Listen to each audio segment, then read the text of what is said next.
ঘন্টা অতিক্রান্ত, এখনো ভবানী ভবনে অভিষেক বন্দ্যোপাধ্যায়। ঠিক বিকেল 5:49 ভবানী ভবনে পৌঁছলেন অভিষেক বন্দ্যোপাধ্যায়। নির্ধারিত সময় আদালতে দিয়ে দেওয়া যে ডেডলাইন, ছটার ঠিক 11 মিনিট আগেই ভবানী ভবনে পৌঁছলেন অভিষেক বন্দ্যোপাধ্যায়। 5:54 ভবানী ভবনের ভেতরে ঢুকলেন অভিষেক বন্দ্যোপাধ্যায়। সিআইডি আধিকারিকদের মুখোমুখি অভিষেক বন্দ্যোপাধ্যায়। একের পর এক প্রশ্নের মুখে অভিষেক বন্দ্যোপাধ্যায়। এর আগে 3 বার তাকে হাজিরার নোটিশ পাঠানো হয়েছে, তলব করা হয়েছিল, কিন্তু হাজিরা এড়িয়েছিলেন অভিষেক বন্দ্যোপাধ্যায়। কিন্তু আজ আদালতের নির্দেশে 6টার ঠিক 11 মিনিট আগে অর্থাৎ 5:49 ভবানী ভবনে পৌঁছেছেন অভিষেক বন্দ্যোপাধ্যায়। 3 ঘন্টা অতিক্রান্ত। 2 প্রতিনিধি সরাসরি আমার সঙ্গে রয়েছে, একদিকে অনুপ, অপরদিকে অমিত। প্রথমেই অনুপ, তোমার কাছে আসবো। অনুপ, 3 ঘন্টা অতিক্রান্ত, লাস্ট আপডেট কি মিলছে সিআইডি সূত্রে?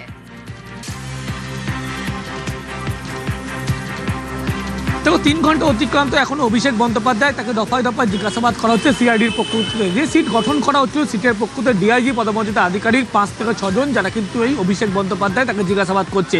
অভিষেক বন্দ্যোপাধ্যায়কে বিধানসভার যে সই জালিয়াতি মামলা, সেই মামলা ইতিমধ্যেই বারবার তলব করা হয়েছিল। প্রথমবার তিনি এতে অসুস্থতার কারণ দিকে গড় দিচ্ছিলেন, কিন্তু পরবর্তী ক্ষেত্রে তিনি দিল্লিতে তার কর্মসূচি বলে, দলীয় কর্মসূচি এমনটা জানিয়েছিলেন।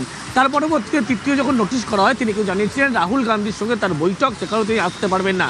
শেষমেশ দেখা যায় যে হাইকোর্টে যখন মামলা করা হয়, পরবর্তীতে রক্ষা কবচ মামলার আবেদন করা হয়, তার পরবর্তী ক্ষেত্রে দেখা গেল যে বিচারকের নির্দেশ ছিল সন্ধ্যা 6টার মধ্যে অভিষেক বন্দ্যোপাধ্যায়কে হাজির হতে হবে, হাজিরা দিতে হবে। এবং অভিষেক বন্দ্যোপাধ্যায় দুপুর 2টোর বিমানে কলকাতার উদ্দেশ্যে রওনা দিলেন দিল্লি থেকে। তার পরবর্তীতে 4:15 ঘড়ির কাঁটায় তিনি কলকাতায় আসলেন এবং তারপরে সেখান থেকে কালীঘাটের বাড়ি, এবং ঠিক 5:49 দেখা গেল সেখান থেকে বেরিয়ে সোজা ভবানী ভবন তিনি প্রবেশ করলেন। এবং তখন থেকেই যেহেতু কোর্টের নির্দেশ ছিল, তাকে দফায় দফায় জিজ্ঞাসাবাদ করা হচ্ছে। বিধানসভার যে সই জালিয়াতি মামলা, যেক্ষেত্রে একাধিক বিধায়ককে জিজ্ঞাসাবাদ করা হয়েছিল, একাধিক বিধায়ক যখন তাদের বক্তব্য বয়ান অনুসারে রেকর্ড করা হয়েছিল, সেই সমস্ত বয়ান দেখি অভিষেক বন্দ্যোপাধ্যায়কে দফায় দফায় জিজ্ঞাসাবাদ করা। তার কারণ দলের সাধারণ সম্পাদক অভিষেক বন্দ্যোপাধ্যায়, সেক্ষেত্রে যখন এই বিধানসভায় সই জালিয়াতি মামলা হয়েছিল, পরবর্তী ক্ষেত্রে একাধিক বিধায়ককে জিজ্ঞাসাবাদ করিল। প্রত্যেক ক্ষেত্রে কিন্তু পরবর্তীতে দেখা যায় যিনি বিরোধী দলনেতা ঋতব্রত বন্দ্যোপাধ্যায়, তিনি কিন্তু গোটা বিষয় আরও স্পষ্ট করেছিলেন। তারপর থেকেই দেখা গেছিল যে একাধিক দলীয় যারা নেতৃত্ব, তাদের বাড়িতে বয়ান রেকর্ড করার জন্য সিআইডি আধিকারিক তারা কিন্তু সেখানে পৌঁছে গেছিলেন। কিন্তু অভিষেক বন্দ্যোপাধ্যায় তাকে যখন জিজ্ঞাসাবাদ তলব করা হতো, তিনি গরজে ছিলেন। কিন্তু অভিষেক বন্দ্যোপাধ্যায় নির্দিষ্ট সময়ের 10 মিনিটের আগে যখন তিনি এসে পৌঁছন, ঠিক সন্ধ্যা 6টা থেকে তাকে জিজ্ঞাসাবাদ প্রক্রিয়া শুরু করা হয়েছে এবং তার প্রত্যেকটি বয়ান ভিডিওগ্রাফি করা হচ্ছে। তার কারণ অন্য যে সমস্ত বিধায়কদের বয়ান ছিল, সেই বয়ানের সঙ্গে অভিষেক বন্দ্যোপাধ্যায়ের বয়ান মিলিয়ে দেখা হবে। অন্যদিকে দেখলে দেখা যাবে প্রত্যেক ক্ষেত্রে দেখা যাচ্ছিল অভিষেক বন্দ্যোপাধ্যায়কে যখন তলব করা হয়েছিল, তিনি আসেন এবং সেক্ষেত্রে যে সিট গঠন করা হয়েছিল সিআইডির পক্ষ থেকে, সেই সিটের ডিআইজি পদমর্যাদা আধিকারিক থেকে শুরু করে 4 থেকে 5 জনের বেশি আধিকারিক রয়েছে, তারাই অভিষেক বন্দ্যোপাধ্যায়কে আজকে জিজ্ঞাসাবাদ করছে। কিন্তু দফায় দফায় জিজ্ঞাসাবাদে কয়েক ঘন্টা অতিক্রান্ত, এখন অভিষেক বন্দ্যোপাধ্যায়কে জিজ্ঞাসাবাদ করা হচ্ছে, আরো বেশ কিছু সময় লাগবে এমনটাই। জিজ্ঞাসাবাদ পর্ব যে দীর্ঘক্ষণ চলবে তার বলার অপেক্ষা রাখে না। 3 ঘন্টা অতিক্রান্ত, ভবানী ভবনে সিআইডি আধিকারিকদের মুখোমুখি অভিষেক বন্দ্যোপাধ্যায় সই জাল তদন্তে। নিজেকে হুইসেল ব্লোয়ার বলে যিনি বলেছিলেন, সেই ঋতব্রত বন্দ্যোপাধ্যায় গত 2রা জুন ঠিক কি মন্তব্য করেছিলেন বিরোধী দলনেতা ঋতব্রত বন্দ্যোপাধ্যায়, সেদিনের বক্তব্যটা শোনাবো আপনাদের। ক্রাউন প্রিন্স তার নেতৃত্বে যে, এবং ধরুন এই যে সইজাল, ক্রাউন প্রিন্সের যে ক্যামাক স্ট্রিটে যারা কাজ করতেন, তাদের অনেককে ব্যাকডেটে রেজিগনেশন দিতে বাধ্য করানো হয়েছে। প্রবলেম হচ্ছে যখন মধ্যমেধা, একটা কর্পোরেট স্টাইলে মধ্যমেধার কিছু লোক, তারা হচ্ছে একটা ডিক্টেটরশিপ চালায়, তার ফলাফল হয়েছে। আমরা তো সই করতে গিয়ে দেখেছি যে ওখানে যে নেই তার নাম ব্লক লেটারে লেখা আছে। লোকে বেঈমান বলতে পারে, গদ্দার বলতে পারে, কেউ রাস্তায় চোর চোর বলছে না, গণপিটুনিও দিচ্ছে না, চোর পিটুনিও দিচ্ছে না। নামটা তো আমার সই নয়, আমি নাম লিখেছি, আইডেন্টিফাই হবে কি করে? আমার সিগনেচার দেখে তো আইডেন্টিফাই না হতে পারে, তারপর সই করেছি, এটাই প্রসেস। আর আজকে কি বললেন ঋতব্রত বন্দ্যোপাধ্যায়, শোনাবো আপনাদের। অভিষেক বন্দ্যোপাধ্যায় শেষমেশ হাইকোর্টের নির্দেশ পাওয়ার পর তিনি পৌঁছলেন ভবানী ভবনে। অভিষেক বন্দ্যোপাধ্যায়কে নিয়ে ভাবার মতো সময় আমার কাছে নেই, আমি সময়ের দাম আছে, সময় নষ্ট করতে চাই না।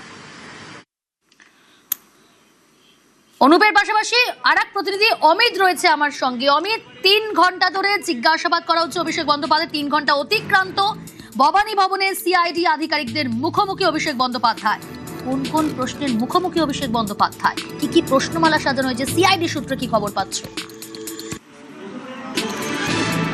প্রথমে তোমাকে জানিয়ে রাখবো যে বিষয়টিকে ঘিরে এই বিতর্কের সূত্রপাত, অর্থাৎ 6 তারিখে যে মিটিং হয়েছিল সেই মিটিংয়ের যে মিটিং রেজুলেশন বুক, সেই অরিজিনাল মিটিং রেজুলেশন বুক সেটি কোথায় গেল সেটি এখনো পর্যন্ত তদন্তকারী আধিকারিকরা সেটি হাতে পায়নি।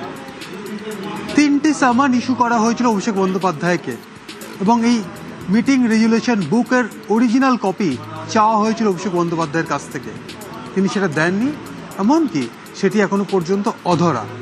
গত পরশুদিন 2টি জায়গাতে অভিযান চালানো হয় সিআইডির তরফে, সেখান থেকেই মিটিং রেজুলেশন বুক অরিজিনাল কপি পাওয়া যায়নি।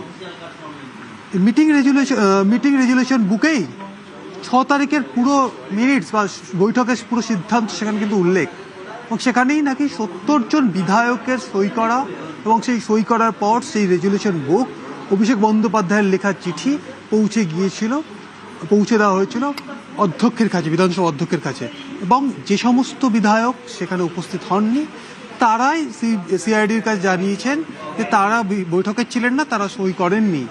এরপর 3 জন বিধায়ক, তাদের স্টেটমেন্ট যেমন রেকর্ড করা হয়েছে, তাদের হ্যান্ডরাইটিং স্যাম্পল কালেক্ট করা হয়েছে, সেই সমস্ত বিষয়কে সামনে রেখেই অভিষেক বন্দ্যোপাধ্যায়কে জিজ্ঞাসাবাদ করা হচ্ছে।